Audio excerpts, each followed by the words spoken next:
기억하고 계셔서 감사하다고요.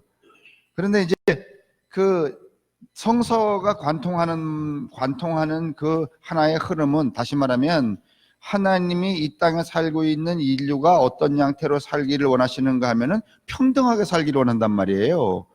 예? 그게 야외 평등주의였단 말이죠. 그런데 그렇게 하나님의 뜻이 이 땅에 있는 모든 사람들이 평등하게 살기를 바란 것인데도 불구하고 평등해졌어요? 아니면 여전히 불평등해? 옛날이나 지금이나 미래나 계속 불평등하단 말이죠. 그리고 그 불평등한 그 상황 속에서 성의 불평등, 오늘날 이야기하는 소위 페미니즘 그런 것도 나타나는 거고, 그 다음에 계급의 불평등, 소유의 불평등, 그 다음에 무슨 여러 불평등 상황이 계속 발생하죠. 그래서 제가 기본적인 이 문제의식은 불평등이기 때문에 불평등에 관한 최초의 이 인류학적 논구를 쓴 사람이 누군가 하면 루소예요. 인간 불평 기원론이라는 책이 있단 말이에요. 그래서 이거는 그냥 썸머리에서 이렇게 보여드리는 거예요. 보실라면 보시고 이런 게 있었다는 거예요. 그러니까 지금 우리가 이런 강좌를 하면서 그러면 인간은 왜 불평등해졌는지, 어떻게 불평등해졌는지, 이게 불평등이 아주 원초적인 태초의 상황이었는지, 태초에는 에덴 동산에는 평등했어요, 불평등했어요? 평등했잖아요. 그렇죠? 그 평등이 깨지면서부터 죄가 생기기 시작한 거잖아요. 죄가 생기면서부터 무슨 살인도 생기고 미움, 절망, 분노 이런 게 막 생기기 시작을 한 거잖아요. 그렇죠?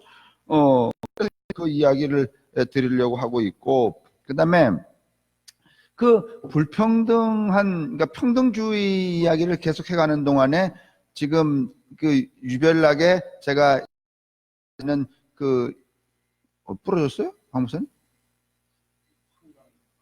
지금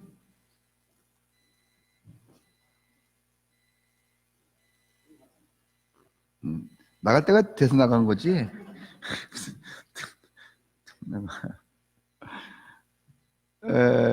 근데 여성들 얘기를 굉장히 많이 하잖아요. 다말 얘기도 했고 이렇게 얘기해.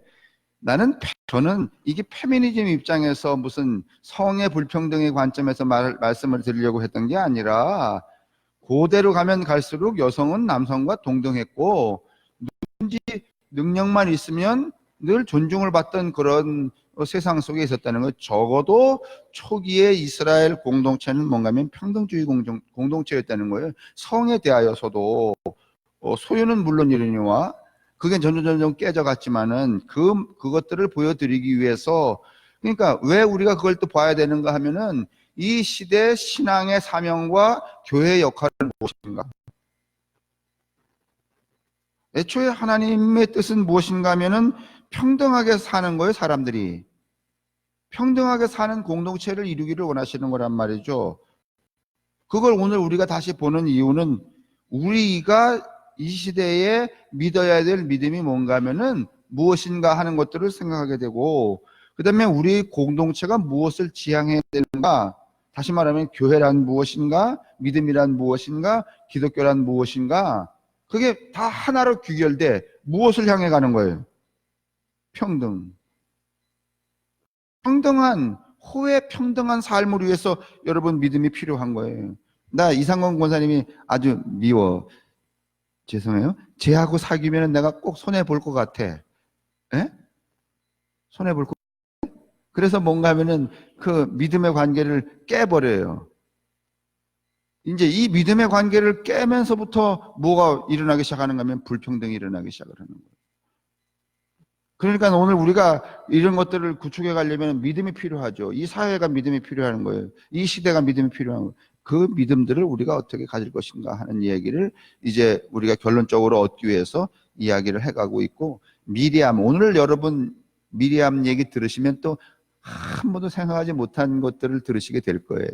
왜 우리는 이런 것들을 교회 안에서 이야기를 하지 않았는지 잘 모르겠어요. 그 다음에 제가 이제 이 18세기를 지나서 19세기에 직면했던 괴테 책 한 권 가져 나왔는데, 이 괴테가 무슨 이야기 하는가 하면은 이런 이야기도 해요. 그 괴테의 소설 중에 친화력이라고 하는 소설 하나가 있는데 이게 이제 18세기 넘어서서 19세기로 진입할 때 쓰여지는 것들인데 여성 해방의 메시지라는 이 이제 주제를 친화력이라는 소설이 가져요. 여성 해방을 왜 필요한가? 여성이 왜 해방해야 되는 거죠? 평등해지기 위해서 그런 거죠. 그렇죠? 제가 어제도 말했지만은 이천에 있는 항공작전사령부의 사령관이 누구다? 여자다. 이 대한민국의 별이 뭐 40 아니야. 소장 이상이 40 몇 개래나 뭐 그런데 유일하게 그 별 둘짜리 여자는 몇 명이야? 한 명이라는 거 아니겠어요? 네? 그러니까 이것도 역시 불평등한 거죠. 근데 그것도 뭐 대단하다고 우리가 이야기를 하는 거죠. 그러니까 그만큼 이 우리 사회가 기울어져 있는 사회죠. 평등한 사회 아니죠. 근데 이 여성 해방이라고 하는 그 메시지를 이 괴테는 자기 소설 가운데 뭐 젊은 베르테르의 슬픔 뭐 이런 것들 보면 그건 18세기의 고민을 말하는 거예요. 불평등에 대한 고민 같은 거. 그다음에 이 친화력은 뭔가 하면 그 평등에 관한 메시지. 그러면서 여러분이 결론적으로 이 괴테가 이런 이 소설에서 이런 결론을 내려요. 뭔가면은 세상을 구원할 새로운 가치. 그것은 무엇인가 하면 공감과 연민과 사랑과 돌봄. 이거 여러분 누가 다 말하는 거야? 공감, 연민. 요즘에 우리가 이 기계 문명의 시대에 사람이 살아가려면 뭐가 필요해요? 공감이 필요하죠. 공감. 함께 느끼는 거. 그 다음에 연민. 어떡하나 뭐 이런 거.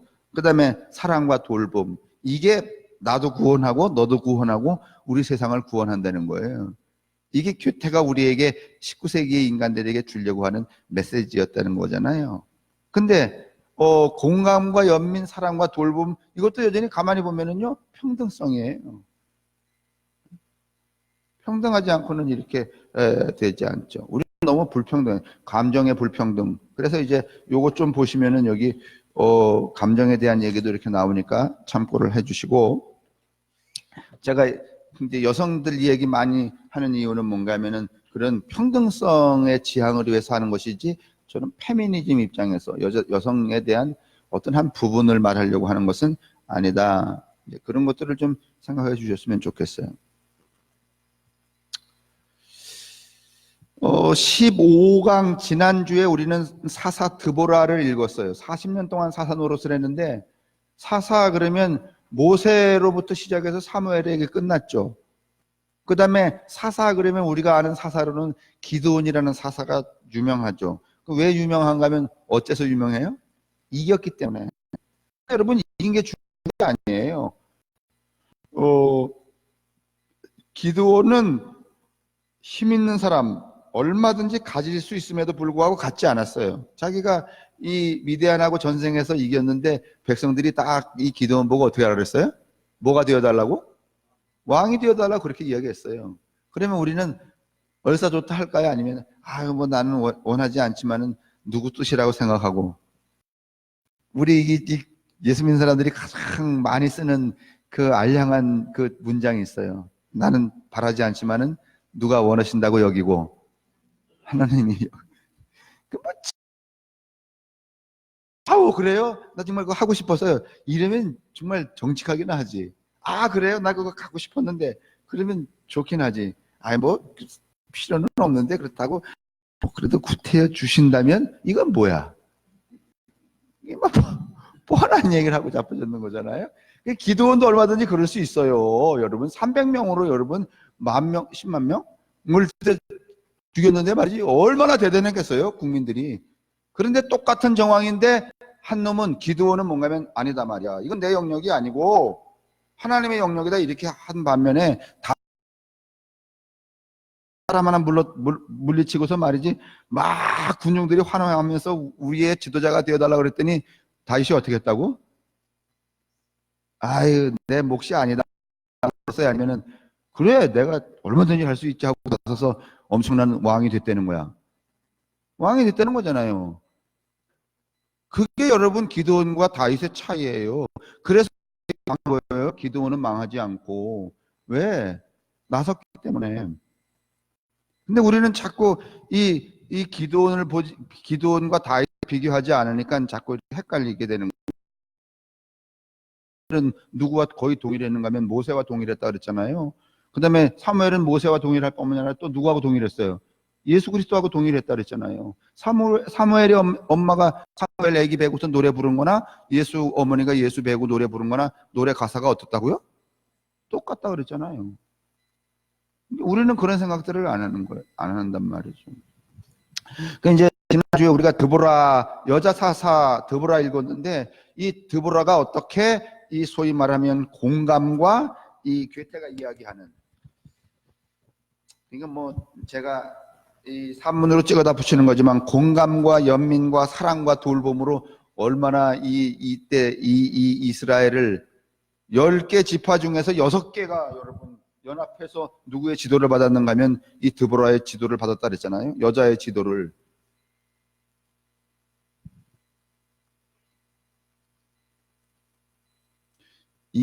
제가 생각하는데 여러 가지 이유 중에 하나가 그냥 제가 박근혜를 좀 변명을 좀 하자면 이런 거예요. 박근혜가 저렇게 최순실이를 끼고 돌 수밖에 없었던 것은 우리 사회 자체가 정치하는 지들끼리도 여자 대통령이라는 것을 그렇게 훌륭하게 받아들여 인정하지 않으려고 하는 그 감정들이 다 깔려 있어, 안 깔려 있어? 깔려 있죠. 아이 뭐 그래봤자 직간년이 뭐 이런 거야. 그러니까 어떤 자식하고 이 대통령이 뭘 이렇게 의논을 해도 이놈들은 뭔가면 알랑방구를 끼거나 아니면 끼면서도 하는, 깔보려고 하는 그런 것들이 아마 배트되어 있었을 거예요. 그러니까 그게 싫은 거야. 그러니까 그거 다 걷어치우고 누구하고만 쏙닥거려? 텔레비전?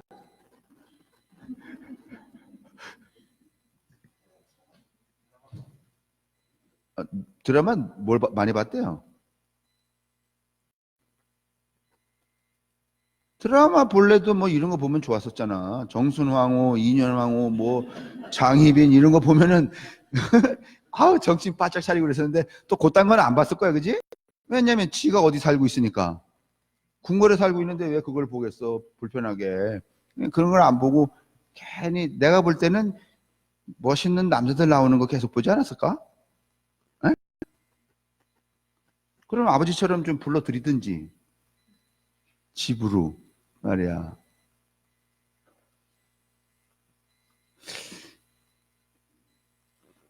어디 하다 글로 갔죠?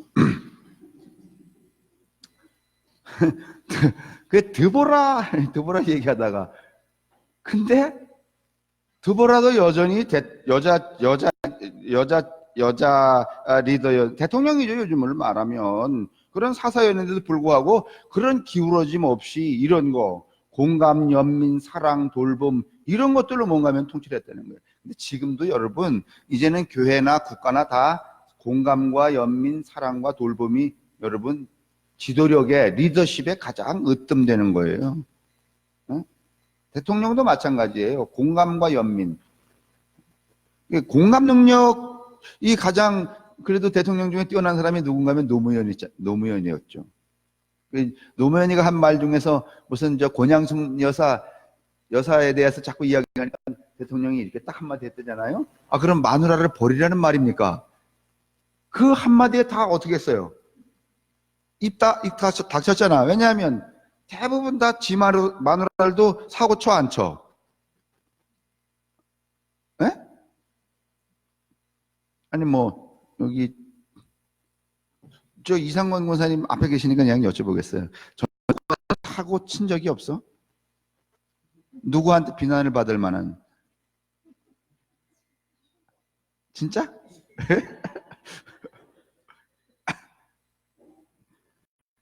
뭐 사소한 그런 비난거리는 있을지 몰라요. 예를 들면 이제 뭐 이런 거야. 비난을 하려면은요, 비난이 아닌 것도 비난이 돼. 이를테면 다 이렇게 여행을 가는데 전 권사님하고 이상훈 권사님은 아주 다른 부부 같지 않게 그 밀도가 높잖아. 예? 그 애정 표현 이게. 그러면 여러분 그것도 비난을 하려면 얼마든지 해야 안 해? 예? 비난을 할 수 있잖아요. 아니 뭐 그 나이가 돼갖고 말이지 그렇게 아주 죽고 못 살아서. 오늘도 저기 태백 갔다 오는데 뭐 노박 이상호 원사님은 전현숙 권사님 얘기만 하고 인사. 아유. 그 우리는 참 그게 이쁘게 잘 들리는 그렇지 또 다른 사람이 어서 들으면 그게 아이고 70이 돼간 나이에 이럴 수 있잖아요. 그죠? 예? 그러면 그때 누가 비난을 하면 이상호 원사님이 그럼 마누라를 버리란 말이냐? 이 한마디가 그냥 공감의 코드가 돼버리는 거야. 아, 그렇지. 나도 그럼 사소한 일에는 다 버려야 되는 거야? 이렇게 되는 거잖아요. 공감 능력이 굉장히 많죠. 근데 하여간 이 드보라는 그런 사람, 여자 중에 하나였다는 거예요. 그러면서 이제 지난 시간에 읽었어요. 그러면서 내내 마음에 걸린 여자들이 몇 분 더 있었는데 그녀가 다말과 그 다음에 미리암입니다. 다말과 미리암. 다말 얘기는 조금 했어요. 시아버지하고 어떻게 했어요?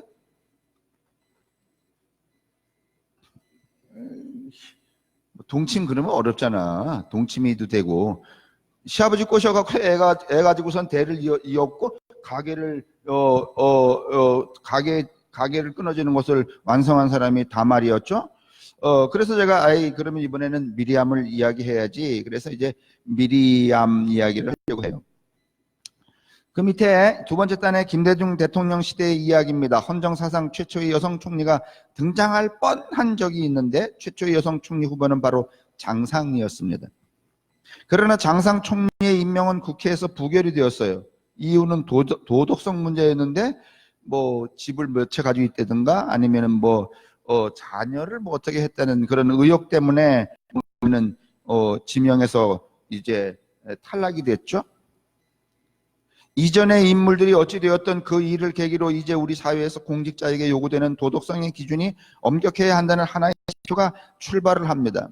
근데 내가 볼 때는 남자에게보다는 이 잣대는 누구에게 더 엄격해? 여자에게 더 엄격해요. 지금도 마찬가지죠. 어디서나. 제가 지금 철이 지난 2003년의 노무현 정부 초기의 이야기를 왜 할까요? 16년이 흐른 지금 권력의 속성이 바뀌지 않은 채로 있다는 말을 하고 싶은 겁니다. 여전히 남자에게는 관대하고 여자에게는 뭐 당시 한나라당 국회의원의 숫자가 절대적으로 많았습니다. 한나라당은 129명, 민주당 53명, 자민련 8명, 무소속 5명. 이게 그냥 숫자로 해치우는 거야. 여하튼 장상이 낙마한 것이 단지 도덕성만의 문제였을까요? 그렇다면 천만다행입니다. 그러나 아무리 봐도 그렇지만 않은 것 같아요. 만일 그 정도의 흠이라면 지금 벌어지는 전국 인사 문제도 동일한 또는 더 심각한 흠이 될 것입니다. 아마도 장상 총리 후보가 여자가 아니라 남성이었다면 어땠을까요? 16년 전 당시에 말이죠. 국회의원들 가운데 고위 공직자 가운데 뭐 이런 얘기 우리가 끊임없이 했던 이야기죠. 총리는 고사하고 대통령 후보들 그야말로 두 서너 분 외에 우리가 꼽을 분이 어디 있나요? 그러니까 결국 도덕성의 기준만이 작동한 게 아니라 지명자가 여성이었기 때문일 거라는 게 저의 추측입니다. 제가 말했잖아요. 지난 시간에 신옥수 권사님이 안 왔을 때 말했잖아요. 신옥수 권사님이 나 다음번에 우리 지방 평신도 총무할 거야. 그러면 다른 장로들이 할 수 있어. 야, 기발한 생각인데 그럴까? 아니면 꼴값하고 자빠졌네 그럴까? 그거 결심해야 돼. 간땡이가 부었군 뭐 그러든지 아니면 아이고 성함교회 나가면 다 저렇게 다 뭐 이렇게 들을 거예요, 여러분. 왜냐하면 여자기 때문에. 남자면 그런 얘기 별로 안 듣죠. 근데 이제 사실은 이렇게 말하는 저도 이 내면에 그런 여성에 대한 일종의 그 비하적 편견이 전혀 없는 것은 아니에요. 있어요. 제가 그만해야지 욕 먹을까봐. 네, 결국은 이런 모든 것들이 남성 중심주의의 강고한 뿌리 때문에 이렇게 수 있다는 거예요. 그러니까 이게 또 하도 오래되다 보니까 어떤 현상이 생기는가 하면 여성들 스스로가 자기들도 할 수 있어. 이것도 할 수 있고 저것도 할 수 있고 남자들이 할 수 있는 거 할 수 있는데 스스로 어떻게 하는가 하면 아유 난 뭐 여잔데 그럼 누가 또 그렇게 해버려. 여러분들 스스로가. 그건 누가 깨야 되는가 하면 자기 자신들이 여성들이 깨야 될 자기 여성들만의 벽이죠. 아유 난 뭐 여잔데. 노무현 정부는 이해찬 다음으로 최초의 여성 총리인 한명숙을 지명하죠. 그리고 한명숙 총리는 무난히 인준을 받고 총리를 감당하긴 하지만은 결국은 선거자금법 위반으로 실형 2년을 받고 옥살이를 함으로써 끝나버립니다. 그러니까 어떻게든지 내버려 두질 않아. 제가 이제 가끔씩 하는 얘기입니다만은 엊그저께 또 무슨 이야기 하다가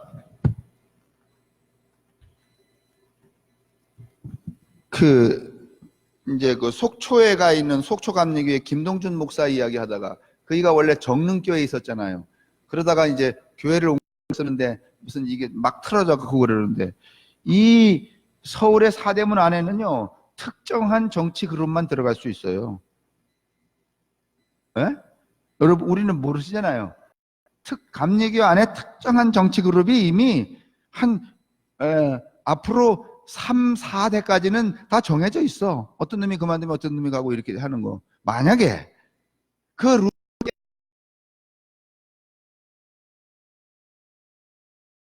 창천교회라든가 무슨 뭐 사대문 안에 있는 교회를 간다. 그러면 가만 내버둘까 아니면 계속 흔들까? 흔들어요. 2년을 못 가. 그래서 스스로 가야 돼. 뭐 이런 편견 같은 거예요, 이게. 아주. 근데 이 소위 말하면 남녀 불평등은 이게 굉장히 오래된 것이기 때문에 이게 쉽지가 않죠. 그러니까 지금 계속해서 뭐 페미니즘 계속 나오지만은 그래도 여전히 피해를 누가 봐요. 오늘 아침에 어젠가 그 노래 부르던 그래 어린 소녀 하나가 자살해 죽었다면서요. 예? 그러니까 똑같이 남자친구하고 무슨 사고를 쳐도 남자에게 주는 그 해석과 이해보다는 여자에게 던지는 해석과 이해의 진폭이 더 어떡한 거야? 더 모진 거야. 그래서 감당하기가 어려운 거야. 예나 지금이나 여성에 대한 시선은 남성에 대한 시선보다 훨씬 가혹합니다. 뭐 말할 필요가 없죠. 남자에게는 흔히 있을 수 있는 것으로 용인되는 일이 여자에게는 용납되지 않는 경우도 숱하게 많습니다. 요즘은 그런지 모르지만 예전에는 남자가 가서 하룻밤 자고 들어오면 그냥 아우 남자답네 그러지만 만약에 여자가 나가서 하룻밤 자고 들어오면 그건 여자다운 거야 아니면은 큰일 날 징조야. 에? 큰일 날 징조야. 뭐 그런 경우 많죠. 아니 사장이 여자야? 뭐 여자가 담배를 뻑뻑 피워? 나도 이 말을 한 적이 있어요. 예전에 청담동 가는데 버스 타고서는 동서울 가고서는 저쪽 건너가는 시간이 좀 남아갖고 2층 올라가서 책방 들려서 이렇게 구석에 가서 이렇게 밑을 내려다봤더니 아이고 한 조그마한 애들이 한 5명이 ጭ르륵 오더니 지하로 내려가는 그 주차장 입구에 한 5명이 모이더니 뭘 꺼내더니 다 담배를 한 다씩 이렇게 빨고서는 후 이렇게 하는데 5명이 한꺼번에 연기를 뿜으니까 굴뚝같읍디다 위로 쫙 올라오는데 그래서 제가 마음속으로 제 옆에 아무도 없으니까 아이고 저년들이 저거 근데 만약에 그게 그런 게 아니라 남자들이었으면 그런 표현을 했겠어요? 새끼들 이러고 말았겠지. 그렇잖아요. 이런 것도 일종의 우리 속에 있는 이게 아주 사회적인 DNA처럼 깔려 있는 거예요. 법적으로 남녀가 동등하다고 인정되는 현대 사회에서도 여성을 폄하하는 시각은 쉽지 않습니다. 사라지지 않죠. 얼마 전까지 존속했던 호주법 같은 제도적으로 여성의 동등권을 제약하는 법률들이 있었습니다. 그러니 남녀가 명실상부하게 동등한 존재로 인정되는 세상은 그리 쉽지 않은 것이죠. 이거 투쟁해야 돼요, 여자들이. 끊임없이 가서 그냥 면사무소 가서 대들고 말이지, 데모하고 말이지. 한가하게 계실 겨를이 없어요. 그리고서는 우리는 불평등의 피해를 받는다고 이러지 마셔야 돼요. 어느 날은 이 주부연합이라는 걸 주부연합이 있나? 이상한 태극기 부대에서 하는 거. 내세, 엄마 그 말고 주부연합 이런 걸 만들어서 이런 그 데모크라시도 한번 해야 되는 거야. 무슨 한 달에 3번은 밥 안 하기.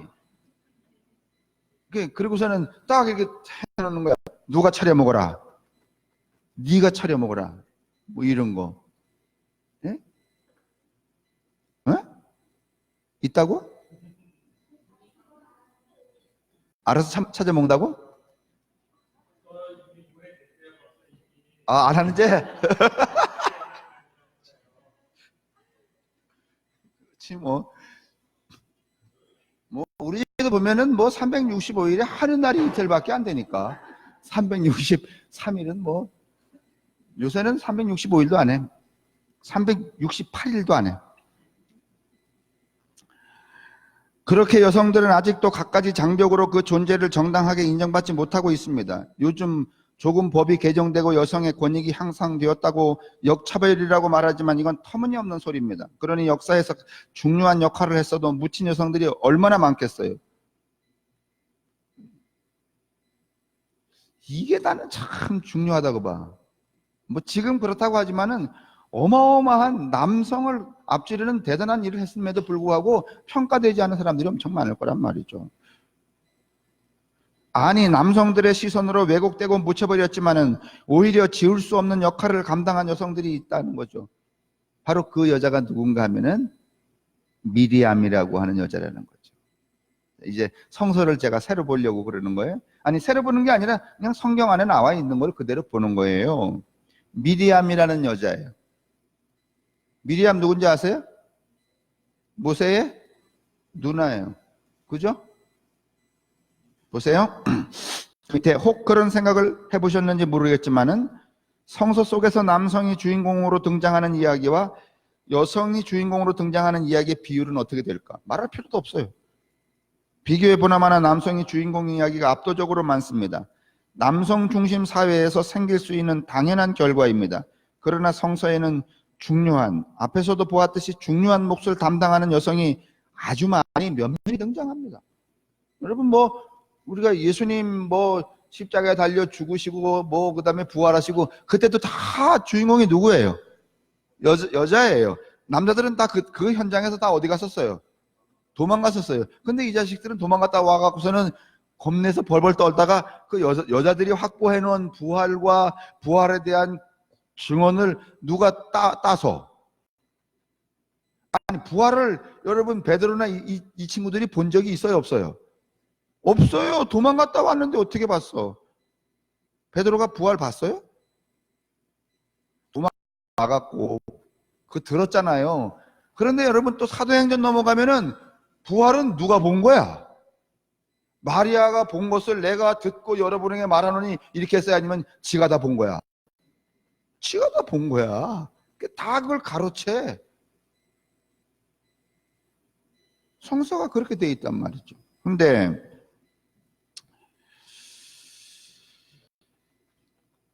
아마도 가장 쉽게 떠올릴 수 있는 경우로는 예수 주변의 여성들이 아닐까. 이들에 관한 성서의 기록은 충분하지 않아요. 여자들에 관한 기록이 별로 없죠. 남성 제자들의 이야기가 성서의 중심으로 배치되어 있기 때문이죠. 근데 여러분 유별나게 여러분 신약 성서에서 남성 중심의 이야기가 아니라 여성 중심의 이야기로 배치되어 있는 책이 하나 있어. 뭘까요? 요한복음. 요한복음이에요. 요한복음에는 여러분 천국 열쇠도 누가 받아? 본래 천국 열쇠는 누가 받는 거야? 베드로가 받는 거예요. 요한복음에는 베드로로 안 돼 있어요. 누구로 돼 있어요? 마리아로 돼 있어요. 막달라 마리아가 받아요. 그러니까 여자한테 잘 보여야지만 천국 들어가는 거지 누구한테 잘 보여? 그러니까 우리는 또 믿음을 정해야 돼. 베드로 믿음으로 할 건가? 마리아 믿음으로 할 건가? 그러면 누구한테 잘 보여야 돼? 베드로 믿음으로 하면 베드로한테 잘 보여야 돼. 그래야 천국문을 어떻게 해? 따주잖아. 근데 나는 믿음을 베드로에서 마리아로 바꿨어. 그래서 누구한테 잘 보이기로? 그래서 계속 이 여자 얘기만 하는 거야. 어떻게 좀 하고. 요한복음은 그래요. 여러분 요한복음은 완전히 그 그래서 여러분 공관복음 안에 사복음서인데도 불구하고 공관복음 안에 들어가지 않는다랬어요. 왜냐하면 관점이 같지가 않아. 그래서 공관이 아니에요, 여러분. 그래서 요한복음은 예외적이라고 하는 얘기. 요한복음 제가 강해도 따로 했었죠. 예컨대 예수가 십자가에서 처형당하는 현장과 부활 현장에서 여성들의 역할은 두드러집니다. 남자 제자들이 모두 도망가 버린 상황에서 끝까지 자리를 지킨 사람들은 여성들이었습니다. 그래서 처음으로 부활을 목격한 이들도 바로 여성들이었습니다. 민 목사님, 나 성서 좀 갖다 주세요. 성경 좀. 성서의 기록자는 그 사실을 숨길래야 숨길 수 없었기 때문에 기록할 수밖에 없었습니다. 그러나 그녀들의 전반적인 역할에 대해 기록하는 것은 아주 인색했어요. 쓰기는 쓰지만은 대충 그냥 이름만 턱 붙이고 말이죠. 부활한 장면에 뭐 마리아, 막달라 마리아, 또 예수님의 어머니 마리아, 또 다른 마리아가 3명이 있었다. 뭐 이렇게만 해요. 중요하게 기록하지 않아요. 성서의 기록자들은 모두 남성들이었습니다. 남성 중심의 시선에서 벗어나지 못한 시대적인 제약의 결과입니다. 이뿐만 아니라 문맥상 그다지 필요하지 않는 대목에서도 여성들을 늘 부정적으로 취급을 합니다. 죄인인 여자. 그 여자는 애초에 타고나기를 뭐야? 죄인이야.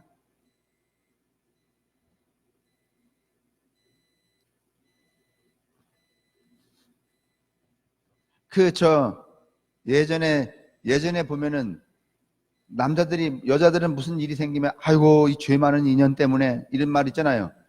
나는 아유 죄 많은 이놈 때문에 이 얘기는 들어본 적이 없어. 죄 많은 것은 인연이지 이놈이 아니야. 그죠? 그러니까 죄는 누구의 몫이야? 여자의 몫이야. 남자의 몫이 아니야. 집안이 잘못돼도 뭐야? 뭐가 잘못 들어와 그러는 거야? 에? 여자가 잘못 들어와 그런 거잖아요. 어? 이게 다 여자에게 있어요. 그러니까 애초에 여자는 무슨 투성이야? 에? 아니 내 얘기가 그렇다는 게 아니라 우리의 인식구조가 그래. 성서의 인식구조가 그렇다는 거예요. 쓸데없이 말이지 뭐 죄인인 여자라느니 일곱 귀신 들린 여자라느니. 아니 여자만 일곱 귀신이 들려요? 아니면 남자도 들릴 수 있어? 남자도 들릴 수 있잖아요. 꼭 이렇게 여자에 대해서 이런 부정적 수식어를 갖다 붙이는 거란 말이에요. 그 다음에 보세요. 미리암은 이제부터 보는 거예요. 미리암은 그런 의미에서 성서에 등장하는 모든 여성들의 전형입니다. 그러니까 모범이 될 수 있어요. 성서에 많은 마리아가 등장을 하는데 히브리어로 미리암이 바로 마리아입니다. 그 미리암은 위대한 여성이자 위험한 여성입니다. 여러분 본래 위대한 사람은 위험한 사람이야. 그렇죠? 위험하지 않고 위대할 수가 없죠. 맞나요? 위험하지 않은데 위대할 수 있어요? 위대하면 또 뭐 한 거야? 위험한 거야, 여러분. 미리암은 위대한 여자이기도 하지만 위험한 여자예요. 그게 위험하다라고 하는 말은 누구의 시선인가 하면은 남자들의 시선이야. 네? 여기 보면 돼요. 위대한 여성으로서의 몫은 부인할라야 부인할 수 없는 실제 그의 역할을 말하는 것입니다. 반면에 위험한 여성으로서의 몫은 상당 부분, 아니 거의 전적으로 그 위대한 여성에 대한 남성들의 시선을 반영한 것입니다. 실제로 위험한 게 아니라 남자들의 눈으로 그렇게 보인다 그런 말이죠. 여러분은 이 위대한 여자하고 위험한 여자하고 어느 쪽에 더 시선이 많이 가요? 그러니까 어느 쪽을 더 좋아할 것 같아? 위대한 여자를 좋아할 것 같아? 위험한 여자를 좋아할 것 같아? 에? 나는 위험한 여자가 더 매력이라고 봐. 위대한 여자보다는. 위대한 여자는 무슨 얻어먹을 게 있을지는 모르지만 매력은 없을 거라고 봐. 잘 모르시겠어요? 동의가 안 돼요? 난 남자 입장에서 위대한 여자와 위험한 여자를 선택하려면 위험한 여자를 택하겠어. 물어볼 사람이 없네.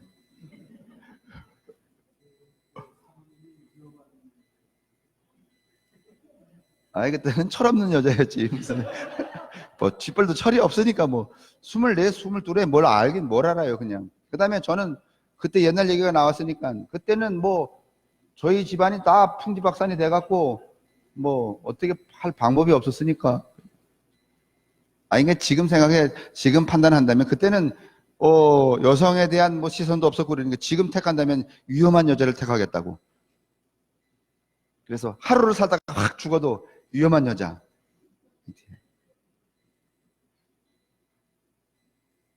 또 어디 퍼뜨리지 마요.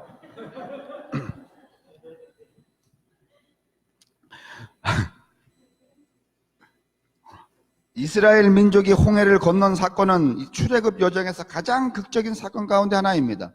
수심 2km로 형성된 홍해를 건넌다는 것이 과연 가능했냐고 의문을 제기하는 이들도 있습니다. 뭐 그 얘기 수없이 많이 했죠.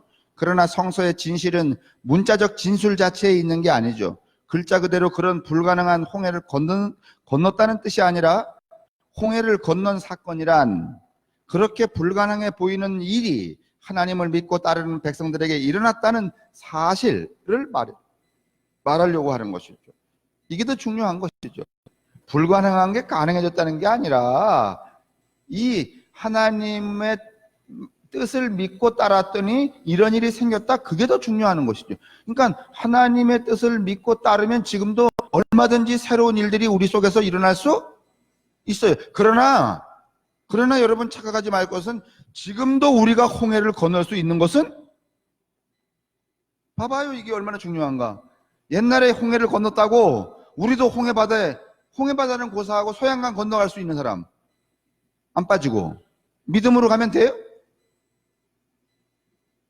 일어나요 그거? 안 일어나요.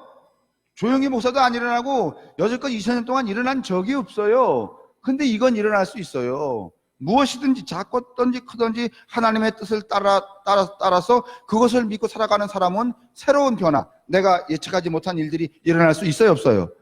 있죠. 그건 현재적이잖아 말이죠. 그걸 이야기하는 것이지 그게 진짠가 가짠가의 문제가 아니라는 거예요. 그러니까 신천지나 이런 애들은 뭔가면은 이걸 문자적으로 푸는 거야. 진짜라는 거. 지금도 일어날 수 있다는 거예요. 14만 4천 명이니까 지금 10만 7천 명 들어왔대요. 신천지에. 그래서 문을 좀 걸어 잠갔다네. 다 올 필요는 없대. 이제 선별적으로 봤는데. 그러니까 지금 갈 생각하지 마요. 왜냐하면 걸릴 수 있어. 좀 빨리 갔어야 돼. 그리고 또 그 입교하는데 돈이 올랐대네요. 지난번까지는 20만 원 올랐는데 10만 7천 명에 자르면서 조금 그게 금액이 올라갔대.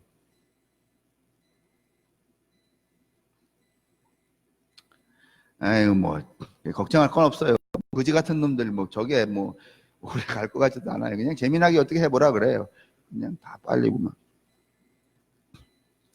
파라오의 군대를 뒤로하고 탈출하는 것이 불가능하리라고 여기는 것이 당시 사람들의 상식인데 지금 이스라엘 백성이 그 군대를 물리치고 탈출을 했다는 감격적인 사실을 전하는 것이죠. 바로 그 감격스러운 사건을 전하면서 지도자 모세는 노래를 하죠. 하나님을 찬양하고 감격합니다. 이 사건을 전하는 성서 본문은 곧바로 모세의 노래와 연이어서 누구의 노래까지 실는가 하면 미리암의 노래까지 실어요. 자, 모세의 노래도 싣고 미리암의 노래도 실른다는 것은 당시 출애굽 사서 미리암도 출애굽을 가능케 하는 지도자로서의 위상을 가졌다는 거야, 안 가졌다는 거야?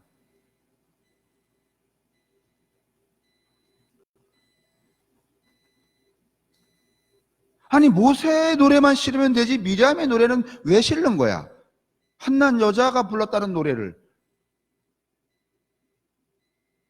뭐 해저문 소양강에를 불렀는지 뭘 불렀는지 그걸 왜 실냔 말이죠.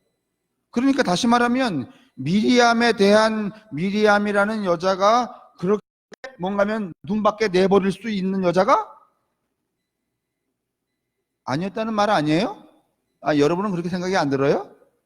그렇게 해석이 안 돼요?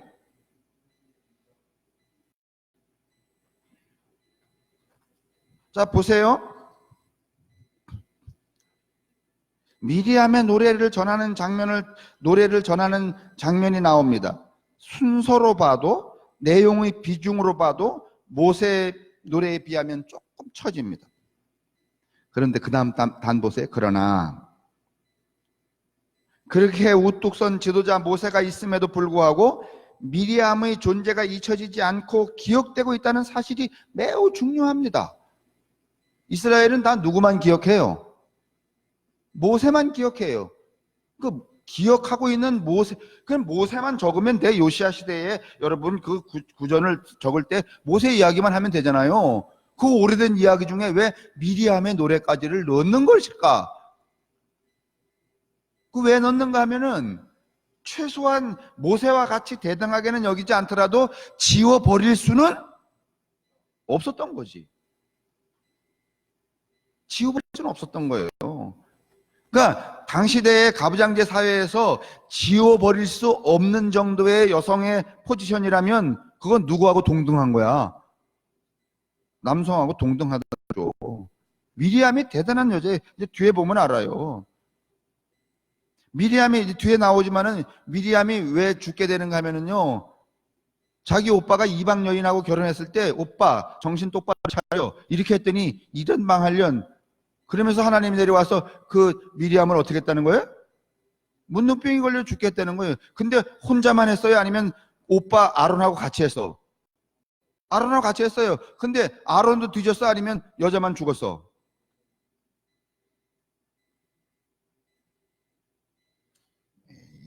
성서를 보려면은요, 우리가 기울어지지 않게 잘 봐야 되는 거야. 만약 미리암이 미미한 존재에 불과했다면 모세가 등장하는 그 자리에 그렇게나마 등장할 턱이 없어요. 구태여 미리암의 노래를 붙일 이유가 없어요. 모세의 노래 뒤에다가. 여지간히 보통 여성은 뛰어넘는 그의 삶과 행실이 바로 미미하게 남아 그를 기억하고 기록하게 된 것이라는 그런 말이죠. 우리는 출애굽 여정에서 모세만 기억하지만은, 출애굽하면 모세지만은, 그러나 모세만 있는 게 아니라 미리암이라는 여성도 출애굽 사건에 관여한 바가 크다는 것입니다. 여러분 이거 처음 듣죠? 출애굽 그러면 누구야? 모세지. 근데 모세와 거의 동등하게 누구도 출애굽 사건에 관여를 해요. 여러분 상상해 보세요. 미리암이 출애굽 사건에 관여한다고 했는데 미리암은 출애굽 사건에만 관여한 게 아니에요. 모세의 생명에도 관여해요. 맞아요? 모세가 뒤질 운명이었어, 아니었어요? 에? 죽을 운명이었죠. 그거 누가 건져내요? 그럼 미리암은 여러분 모세에게 이렇게 저렇게 말할 권위 있다고 생각이 안 해? 결혼하는데 이방 여인 데려올 때 오빠 정신 차려 이렇게 말할 수 있는 권위 있어요. 출애굽할 때도 그런 대등한 포지션을 가지고 있었던 거예요. 우리는 한 번도 생각을 안 하지만은. 자 보세요.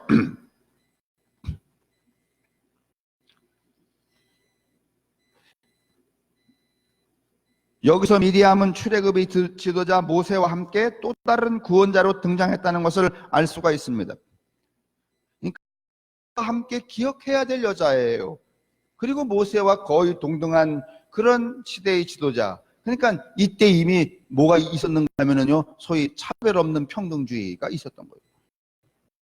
구원자로서의 미리암의 역할은 이미 오래전부터 예고되었습니다.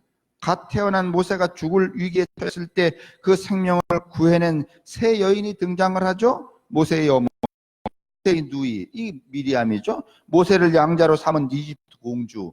그런데 모세의 어머니, 모세의 누이, 이집트 공주 중에서 적극적으로, 이 세 여자 중에 적극적으로 모세의 생명을 보존하고 존속하게 하는 그 주인공은 누구야? 미리암이죠. 그럼 이미 미리암이라는 이야기는 뭐예요? 생명을 배태한 생명으로 이끌어내는 여자잖아요. 그렇죠? 그러면 출애굽이라고 하는 것은 생명으로 이끌어내는 거죠. 해산하는 거하고 똑같은 거예요, 이게 지금. 모세의 누이는 생명을 살리는 여인의 지혜를 가장 잘 드러내 주죠. 이 장면에서 그 누이 이름이 명시되지는 않았죠. 그러나 그 누이와 미리암은 동일시되죠. 미리암은 죽어야만 하는 사내 아이 모세를 살리기 위해 갈대바구니에 아이를 담아 강물로 흘려보냅니다. 그래 강물로 흘려보내죠. 여러분 이 대목을 성서에 읽으면요 마치 시나리오가 짜여져요. 예?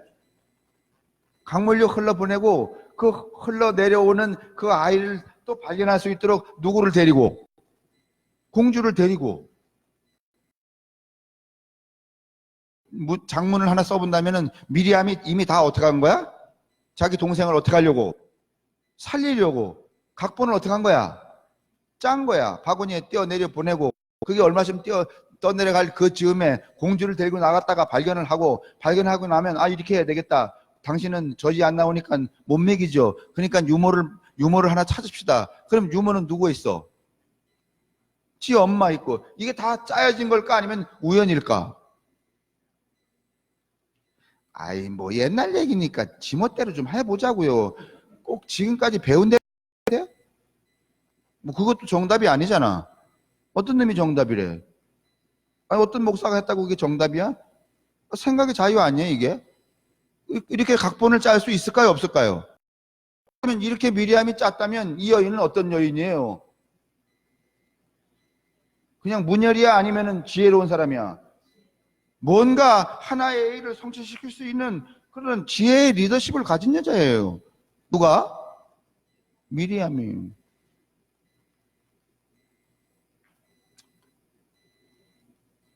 그런데도 묘하게 미리암이 모세의 인생 이렇게 누이로서 지혜로서 생명을 구하는 역할은 이것이 오늘 우리 눈에 포섭되지 않습니까? 그러니까 다시 말하면 지금 제가 이렇게 이 소위 말하면 시츄에이션을 이렇게 하니까 여러분 눈에 미리암이 그랬을 거다 하고 미리암이 도드라지지 않냐고. 에? 성서 안에 이렇게 엎어져 있던 미리암이 쓱 살아나는 것 같지 않아요? 에? 미리암이 말이지, 야, 이게 수천 년이 되도록 왜 나를 이렇게 전혀 평가하지 않았던 인간들 하는데 왜 학공리에서 나를 이렇게 정말 놀랍도록 발견해내는 거지? 지금 그러지 않을까요? 난 적어도 이거 쓸 때 그런 기분이야. 정말 이 여자가 정말 흐뭇해할 거다 말이지. 왜냐하면 한 번도 자기를 어떻게 주지 않았어. 제대로 뭐 말해주는 사람이 없었던.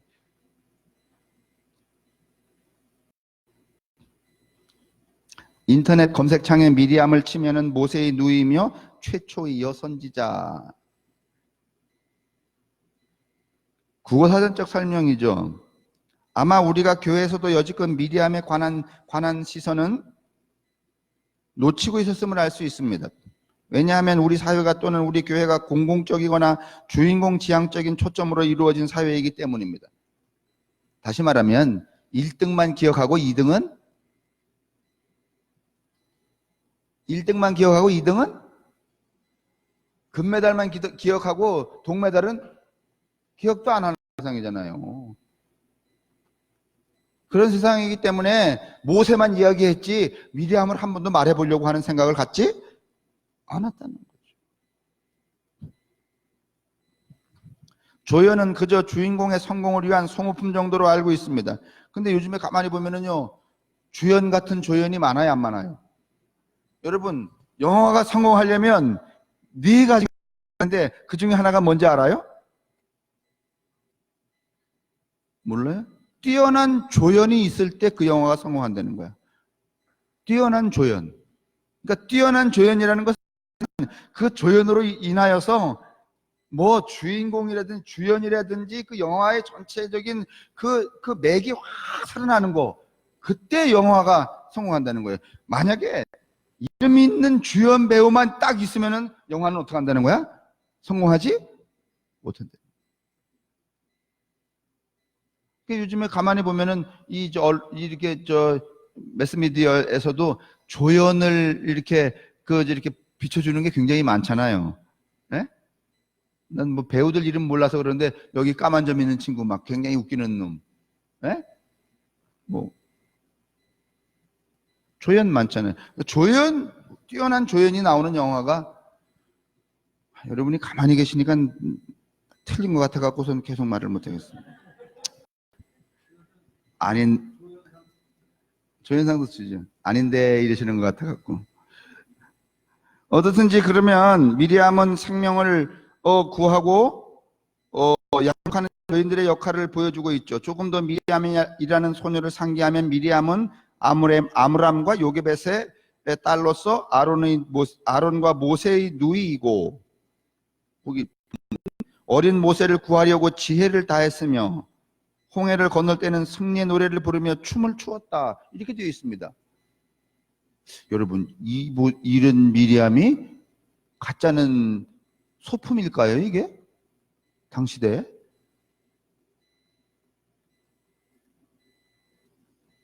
간단한 그녀의 이력 몇 개를 보더라도 그녀가 그렇게 소홀하게 취급할 인물이 아닌 것을 금방 알 수 있지 않습니까? 그냥 간단하게 말하면 여러분, 미리암이 있어서 누가 있는 거야?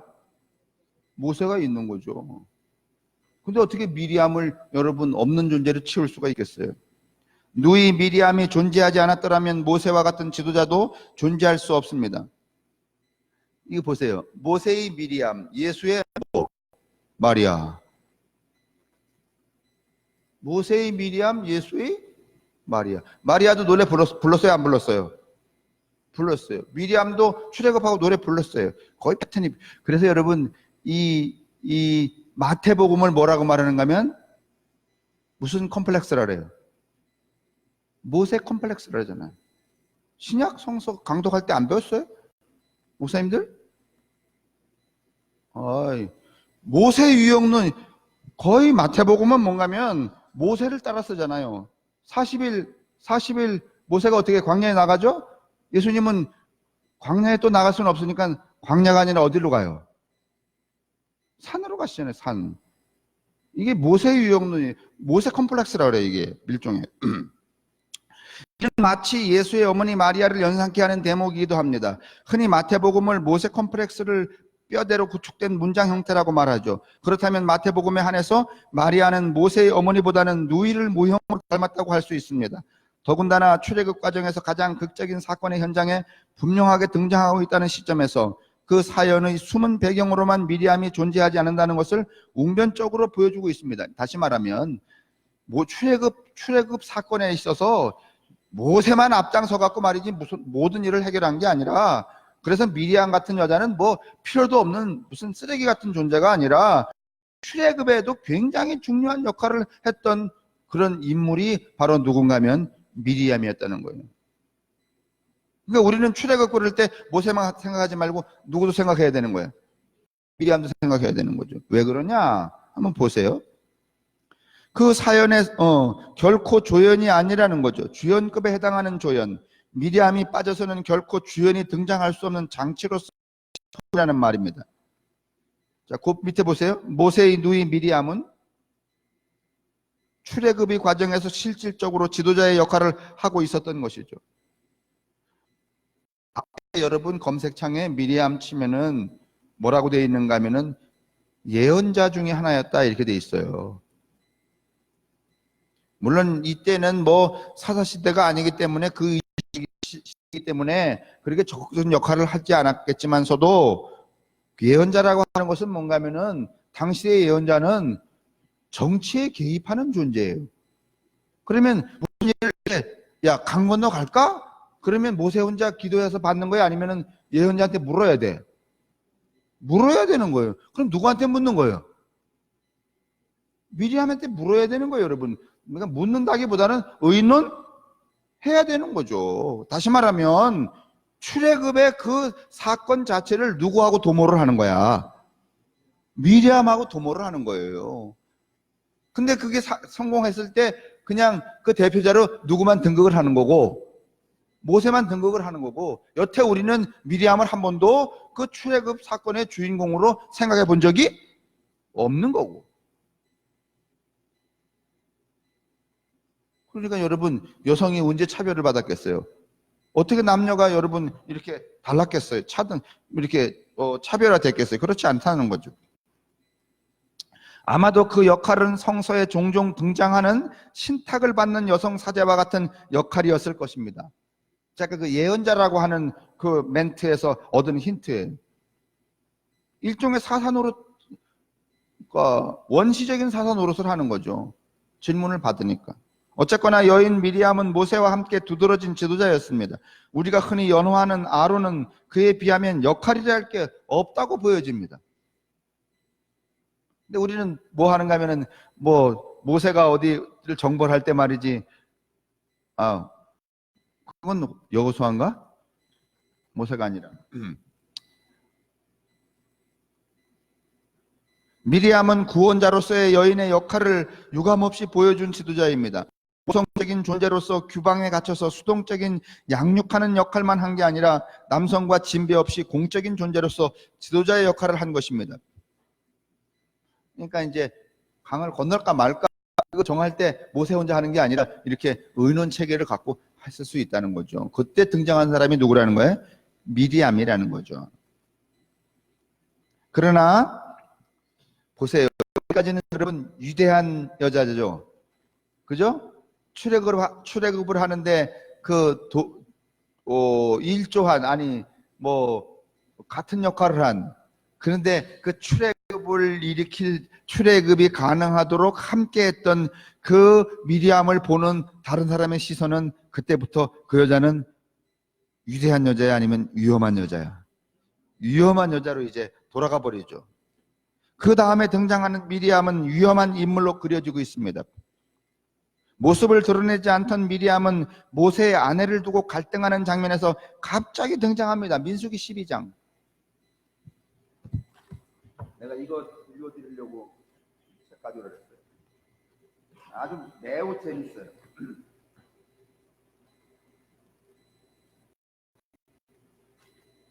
와우.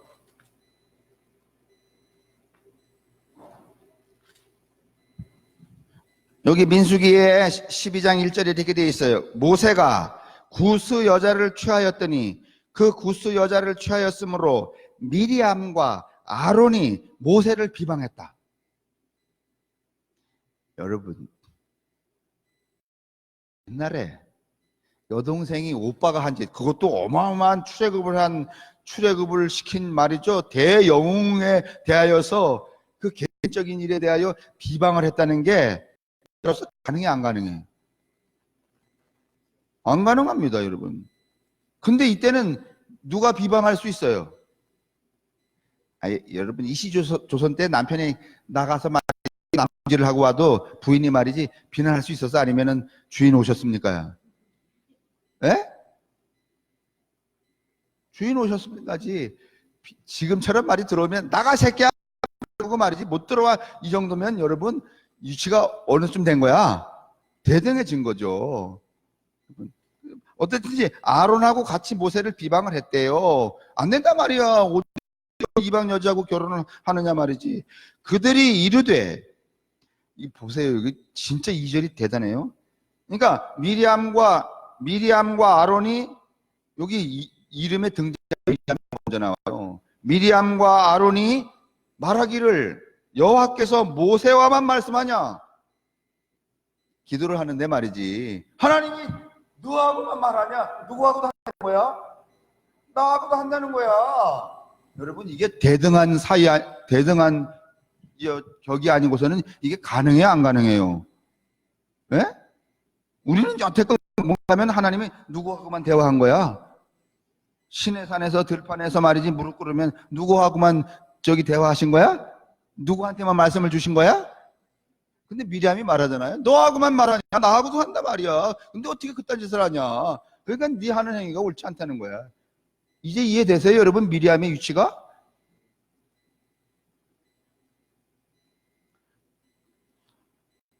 하기야 이제 제가 없는 것도 있는 것처럼 만들어내는 경지에 오르긴 올랐어요. 근데 그렇게만 이렇게 하지 마시고 여러분도 한번 자세히 보세요. 매우 대단합니다.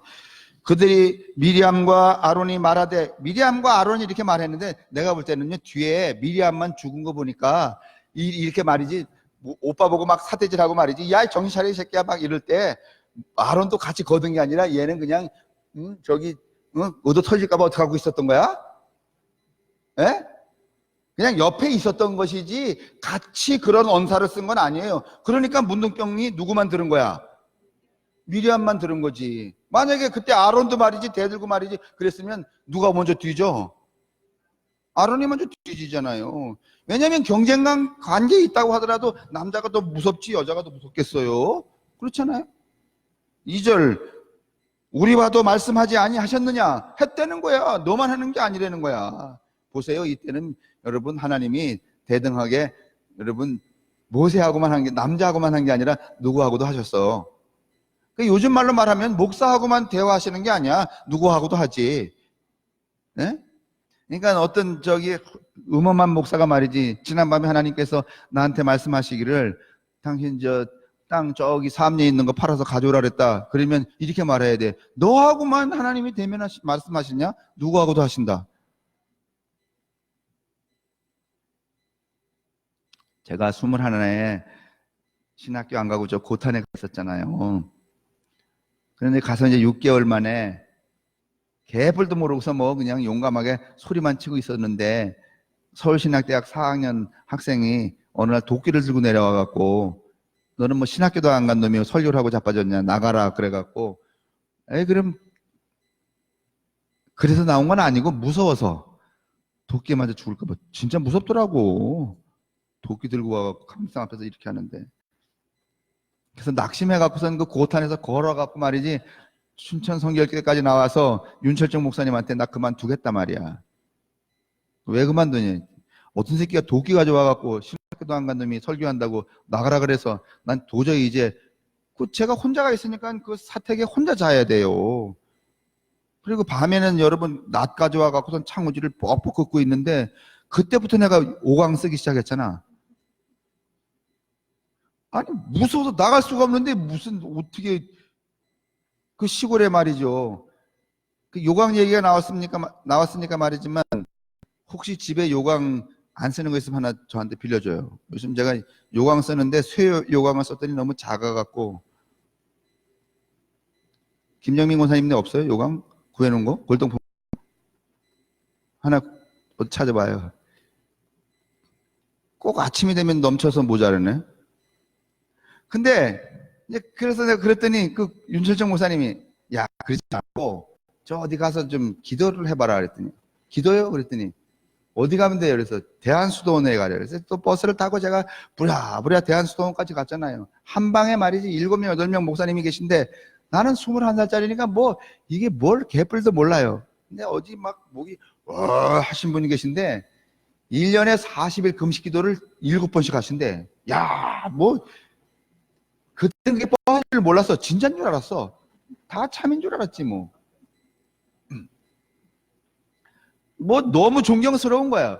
어디 계시냐고 그랬더니 저 봉평에서 애들이 7명인데 보리쌀 4말 받고 목회를 한다는 거야. 야, 나는 막 가슴에 양심이 찔리는 거야. 21살짜리 신학교도 안 나온 게 나는 그때 42,000원 받았거든. 그래서 제가 그날 그 현장에서 이게 하나님의 음성인 거다 가보다 하고서 딱 말했어요. 목사님, 내가 그만둘 테니까 우리 교회로 오십시오. 그래서 3일 만에 그 목사님하고 내려와갖고 트럭을 하나 불러갖고 내가 봉평에 가서 싣고서 와서 짐을 부려놓고 나는 나왔어. 나는 그때까지만 해도 교회는 다 하나의 교회인 줄 알았지 감리교, 성결교, 장로교, 그리스도교, 침례교, 순복음 이런 게 있는 줄 몰랐어요. 그냥 그 양반도 목사고 그런 줄 알았지. 근데 떡 데려왔는데 내가 있던 교회는 기독교에 대한 성결교회인데 그 양반은 순복음교회 목사인 거야. 이 성결교회에서 그 목사를 파송을 할 수가 없잖아요. 순복음교회 목사니까. 이거 몇 번 얘기했는데 또 옛날 얘기하게 됐네. 그러니까 그 목사님은 이제 안 된다 말이지 이렇게 했어요. 그랬더니 이 목사님이 이제 작전을 변경을 한 거야. 저 양통 고탄 꼭대기 쫙 올라가면은 거기 변화산 기도원이라고 있는데 그 변화산 기도원에 그 최집사라는 양반이 기도는 열심히 하는데 글을 한 자도 몰라. 무조건 기도만 해. 그리고 집에서 앉아. 산에 올라가서 기도하다 자고 이러는데 그 양반은 독특한 게 잠을 안 자는 대신에 밥 먹다가도 숟가락을 들고 이렇게 5분만 있으면은 하루 다 잔 거야. 아주 그 가성비가 높아. 근데 이제 이 집사님을 찾아가서 매일 이러는 거야. 내가 그 한참 올라가야 되는데 내가 기도하다가 하나님 음성을 들었는데 집사님 그 저기 그 변호사단 그 바위 쪽으로 올라가는 논 팔아서 그거 뭐 벼 해봤자 그러니까 그거 해갖고 하나님이 거룩한 일에 쓰라 그런다. 기도는 하나 지라 된다.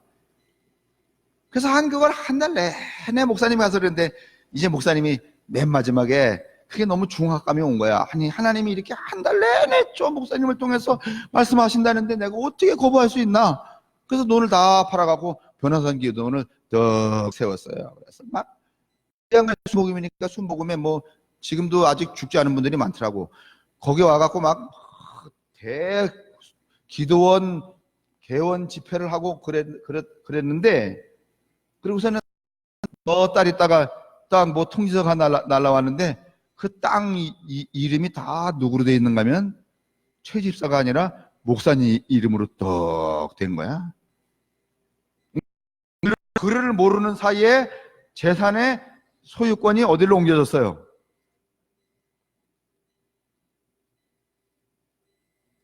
그때 최 집사님이 이 본문을 알았다면 미리암을 알았다면 말해야지. 너한테만 말씀하시지 않는다. 누구한테도. 나도 옛날에 그랬잖아요. 성함교회 여기 있다가 이제 제가 입사 됐는데 지방에서 저를 여기 파송을 안 했잖아요. 쪼만 새끼가 여기 있다고. 근데 우리 지방에 있는 다른 또 작은 교회 목사님들이 여기를 오고 싶어 갖고 뭐 이 사람들 막 쏘시는데 지금도 여기 계신 목사님 한 분이 늘 저한테 그러는 거야. 하나님의 뜻이 어디 있는지 물어봐. 아니, 내가 물어보고 있어요. 걱정하지 마세요. 그랬더니 하루는 오토바이를 새벽기도 끝났는데 타고 와갖고서는 야 허전사 저기 화천에 가면 아주 영험한 권사가 한 분 계시는데 기도해 보러 가자. 기도 받으러 보러 가자. 그래서 기도를 전도사가 목사가 뭘 권사한테 기도를 받으러 가야 되냐. 오늘 아침에도 했는데 그랬더니 그래도 여기까지 온 성의를 봐갖고 그래서 또 그 88짜리 오토바이 있잖아요. 왜 90도 아니고 88짜리 오토바이에 타고서 말이지 그 시려운 데 따닥 갔더니 그 영광기도원인가 여자 권사가 있는데 거길 뜩 가더니 먼저 자기가 이렇게 고개를 이렇게 머리를 숙이니까 저거 막 하면서 막 뭐 또 설명을 해드리더라고. 내가 보니까 참 가관이야. 그까지 멀리 배고프게 가갖고 말이지 저기 대가리 뒤밀고서 뭘 받기는 받나 싶은 게. 근데 이제 받고 나오더니 날 보고 들어가라는 거야.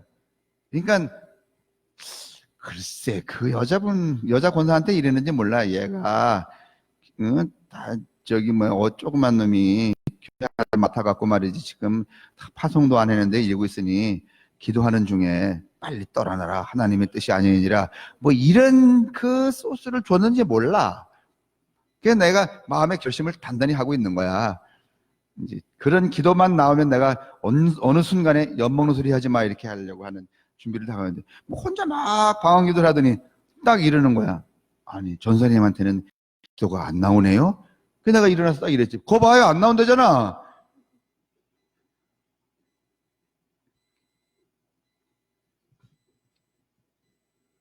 너무 많이 갔어요. 이 사람 모세는 온유함이 지면의 모든 사람보다 성하더라. 아니 갑자기 무슨 비난을 듣다가 무슨 지혜 얘기 나와요. 여호와께서 갑자기 모세와 아론과 미리암에게 이르시되 너의 3인은 회막으로 나아오라 하시니 그 3인이 나아가매 여호와께서 구름 기둥. 그러니까 여러분 계속 이 미리암은요 이 남자들 속에 끼어요 안 끼어요? 계속 끼어요 대등하게. 무슨 일이 이렇게 배제되는 게 아니에요. 여호와께서 구름 기둥 가운데로서 강림하사 장막문에 서시고 아론과 미리암을 부르시는지라 두 사람이 나아가매 이르시되 내 말을 들으라. 너희 중에 선지자가 있으면 나 여호와가 이상으로 나를 그에게 알리기도 하고 꿈으로 그와 말하기도 하거니와 내 종 모세와는 그렇지 아니하니. 그러니까 모세하고는 다르다는 거야. 그는 나의 온 집에 충성됨이라. 그와는 내가 대면하여 명백히 말하고 은밀히 말로 아니하며 또는 그는 또 여호와의 형상을 보겠거늘 너희가 어찌하여 이렇게 해서 뭔가 하면 이런 작법을 통하여서 순식간에 누구를 배제시켜버려요. 미리암을 배제시키고 누구를 쑥 드러내게 해. 모세를. 이걸 누가 쓴다고요? 요시야의 서기관들이 쓰고 있다고 지금.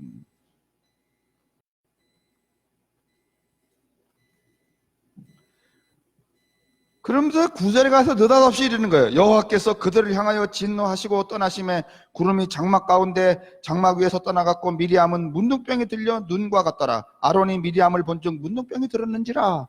아니, 여동생은 문둥병이 들어가고서 막 이렇게 허여지고 막 이러는데 또 그 오빠가 같이 비난하는 오빠는 또 아무 문제가 없었대. 또 요 놈은 또 어떻게 하는가 하면 뒤에 가보면 그러는 거야. 또 이 모세를 찾아가서 아이고 그래도 미리암이 우리를 위해서 한 일이 얼만데 말이지. 전현이 저렇게 문둥병으로 걸려 죽으면 어떻게 되겠냐고 이렇게 했다는 거야. 뒤에 나오지만은요. 늘 말하지만 성경을 좀 재미나게 읽으세요. 왜 저 있잖아요. TV 보실 때 왜 이렇게 여러분 이거 좋아요. 텔레비 볼 때 음성을 다 죽여 제로로. 그리고 뭐만 봐? 그림만 봐. 그리고 그것서 나오는 표정 이거를 누가 뭔가 하면은 이 장문을 누가 해? 내가 해봐. 여러분 이 창의성이 대단해집니다. 왜 우리 어릴 때 말이죠. 동화책 애들 보고 읽으라 그러고서 한번 하라면은요. 애들이 여러분 동화책에 나오는 대로 떠들어요? 아니면 지가 그리는 대로 떠들어?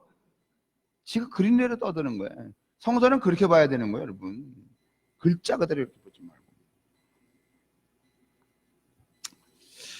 하나님이 어째서 모세와만 말씀하셨느냐? 우리와도 말씀하지 않으셨느냐? 민수기 12장 2절을 읽었어요. 미리암은 아론과 함께 모세의 처신에 대해 이의를 제기하는 공동의 주역으로 등장을 하죠. 이것은 표면상 여자 문제 때문으로 되어 있지만 사실은 모세의 지도력 자체를 문제시한 사건이었습니다.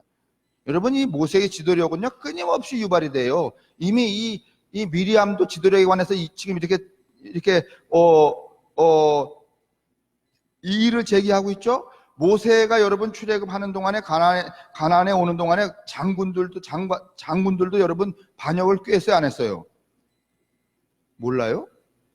모세가 되고 나오던 장군들도요 여러 명이 모였어요. 여러분 모세의 지도력에 이의를 제기해요. 또 모세의 지도력에 이의를 제기하는 사람이 결정적으로 누군가면은 여호수아예요. 지난번에 말했잖아요. 출애굽을 하는 데는 모세와 같은 성격이 필요하지만 가나안을 정복하는 데는 여호수아 모세 같아서 돼야 안 돼요. 안 돼요. 누구 같아야 돼요?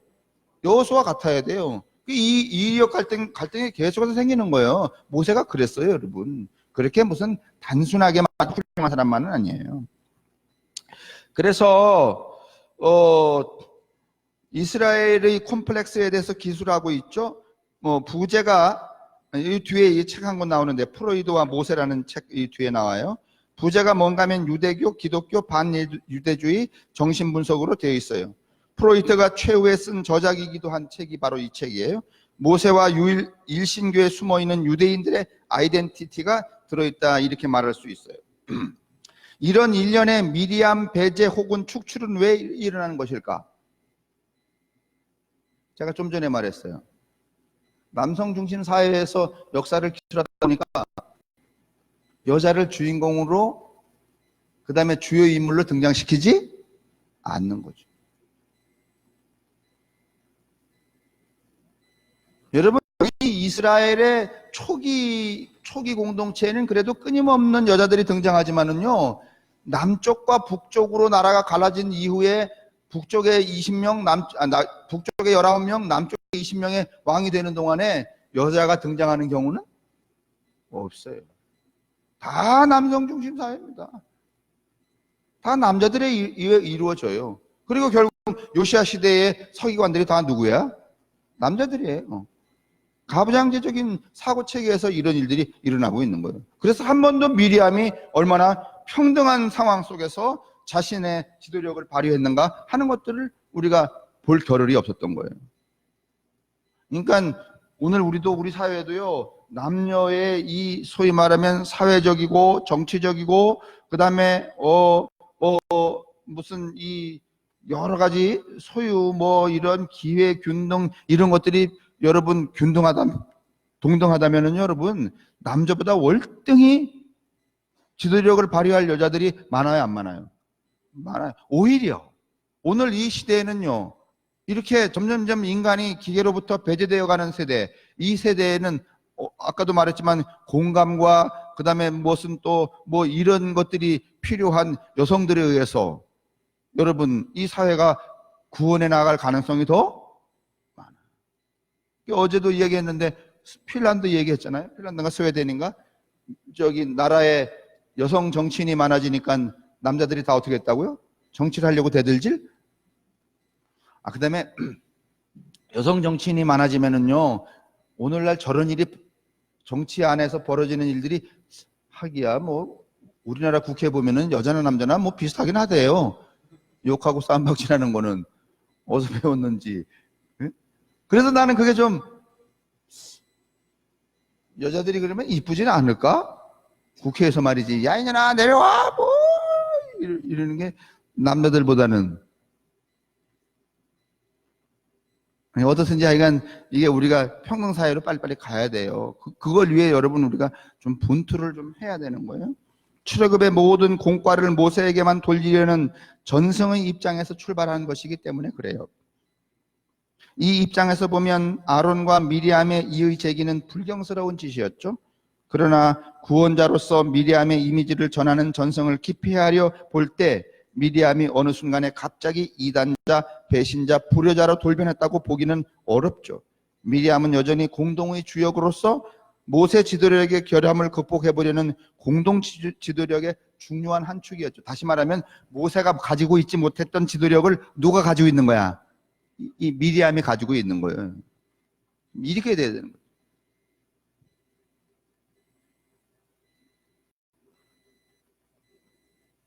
교회도 가만히 보면은요, 가부장제적인 교회가 있고 또 모성적인 교회가 있어요. 가부장제적인 교회는 어떤 체제야? 명령 체제죠. 에? 축축축축 이렇게. 우리 교회는 가부장제적인 그 전형이 남아있긴 하지만 그래도 거의 어느 쪽으로 많이 간 거야?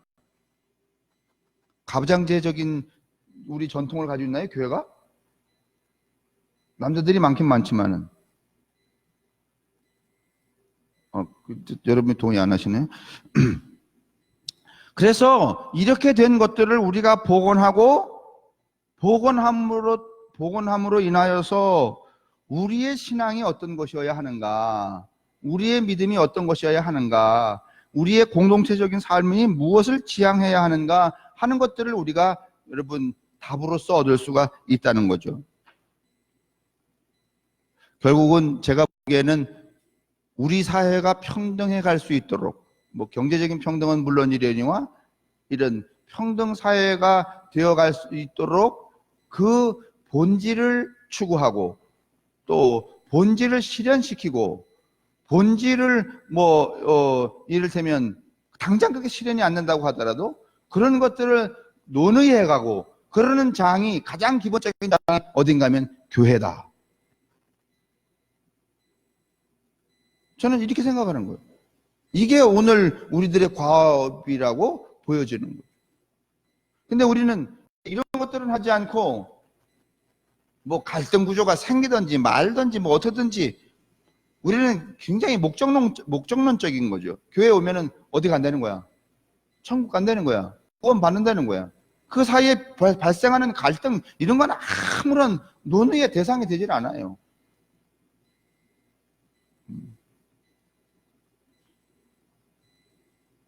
그런데 한순간에 미리암이 금기의 인물로 전락한 것은 남성 중심적인 시선, 사관을 따르는 전승의 결과죠. 이 점은 미리암과 함께 이의를 제기했던 아론은 저주를 받지 않았고 오히려 모세와 미리암 사이에서 중재자 역할을 한다는 점에서도 확인할 수 있습니다.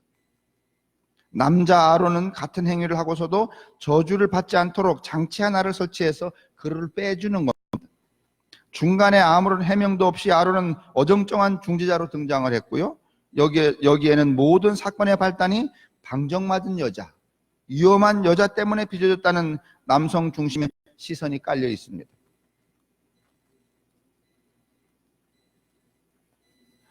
마치 이게 요즘 이제 제가 이거 하면서 내가 이게 여성 신학을 하는 게 아닌가. 그래서 여성 신학을 하는 게 아니에요. 다시 말하면 성서 안에 묻혀있던 장면들을 어떻게 내는 거야? 들춰내는 것 뿐이지 무슨 여성 신학 뭐 이런 어떤 그 신학적 논조를 가지려고 하는 건 아니에요. 그러나 저는 절대 필요하다고 봐요. 애초에 이스라엘이 추구했던 공동체의 원형들이 여기 들어져 있기 때문에 그 이후에 점점 이제 뭐 늘상 말하지만은 사사시대까지만 해도 평등주의였잖아요. 그러다가 사사시대가 붕괴되고 왕정시대가 되면서 사울, 다윗, 사울까지만 해도 뭐죠? 전환기였죠. 그러다가 다윗이 왕이 되면서부터 완전히 평등주의는 어떻게 됐어요? 평등주의는 다 붕괴되고 말았죠. 그 이후에 지금까지 이런 상태로 우리가 계속 이어져 온 것이죠.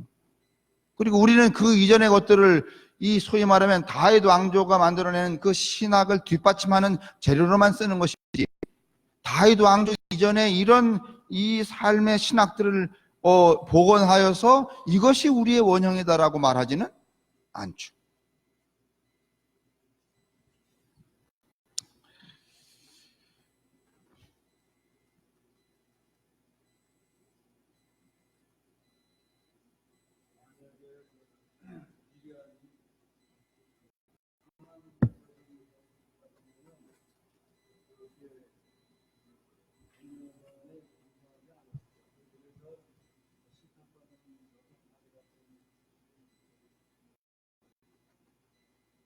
결혼을 했더라면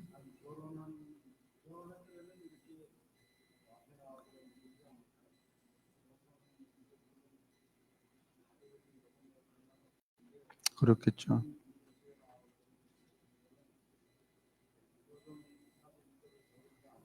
그거는 또 어떤 긍정적인 해석이 가능한가 하면은, 이 가부장제 사회에서는 여러분, 여자는 당연히 결혼을 해야 돼요, 안 해야 돼요? 아니, 가부장제 사회에서 여자가 결혼을 하지 않고 있으면은, 그거는 여자가 여성으로서의 정당성을 갖는 거야? 아니면은 조금 모자라는 거야? 모자라는 거잖아요. 그러니까 이 말은 무슨 말인가 하면 이 평등사회에서는 구태여 결혼을 한다든가 안 한다든가 하는 그 항목 자체가 그 어떤 존재를 규정하는데 의미가 없었다는 거죠. 지금 오늘날 우리 사회가 점점 그렇게 가잖아요. 예전에는 결혼, 뭐 예를 들면 아직도 미혼이야? 아직도 결혼 못했어? 그러면 여러분 뭐 사람이 좀 모자라거나 아니면 어디 병이 있거나 못한다고 생각하잖아요. 결국 사유가 없으면 다 어떻게 했어야 돼? 결혼을 했어야 되잖아요. 그게 일종의 편견이란 말이에요. 누구에 대한 편견? 여성에 대한 결혼에 대한 그 이해가 그렇게 돼 있단 말이죠. 근데 지금은 결혼을 안 한다고 해서 아이고 뭐가 모자라구나 이렇게 생각하지는 않죠. 그러니까 또 완전히 해소가 됐죠. 그러니까 그때만 해도 그러면 이제 이상원 원사님 말씀을 우리가 다시 유추해 본다면 초기 기독교 초기 이스라엘 그 평등 공동체는 국가 결혼이 꼭 필수 항목은 아니었을 수 있다면 지금도 결혼이 필수 항목인가요? 다시 태어나면 결혼하실 분? 예? 해야 한다고? 지금 그 남편하고? 안 해? 혼자? 혼자 살아봐야 저 말이 들어가지 않을까? 이것도 편견이죠, 그죠? 심장로님 여쭤보세요.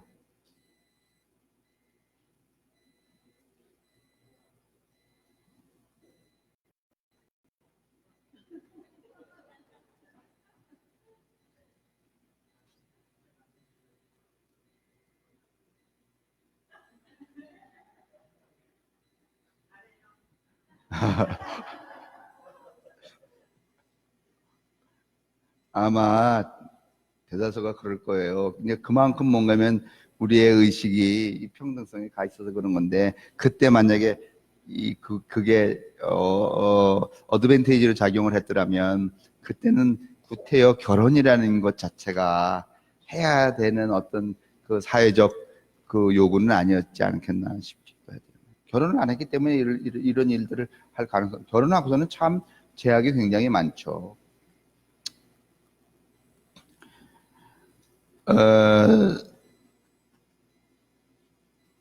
뭐 맨 밑에 이야기는 그냥 사족 같은 건데, 사실 이런 프레임은 오늘날도 여전히 작동하고 있죠. 이를테면 여자가 무슨 일을 잘하면 괜찮은데, 잘해보아자 여자는 그저 괜찮은 거지 능력이 있는 게 아닙니다. 그동안 우리는 성서를 지나치게 남성 중심의 시선으로만 읽고 해석했습니다. 그래서 미리암 같은 삶을 살았던 여인에게 눈을 두지 않았을 수도 있습니다. 그러나 그녀는 위대하고 위험한 존재였습니다.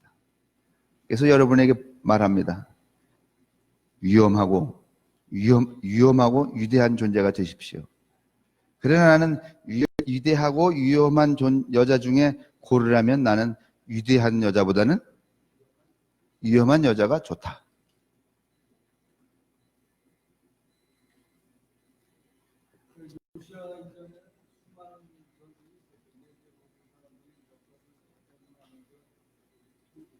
당연하죠. 엄청난 이야기들이 많이 전승이 이제 되어져 왔고, 그것을 이제 편집하게 되죠. 그 편집하는 과정에서 뭔가면 소위 말하면 근동에 있었던 양식들, 뭐 이를테면은 뭐 에스더 같은 이야기, 뭐 이런 것들이 다 뭔가면은 편집되어서 문학 양식으로 편집되어서 어느 목적을 향해서 이제 이렇게 삽입이 되는 것들에 해당이 되죠.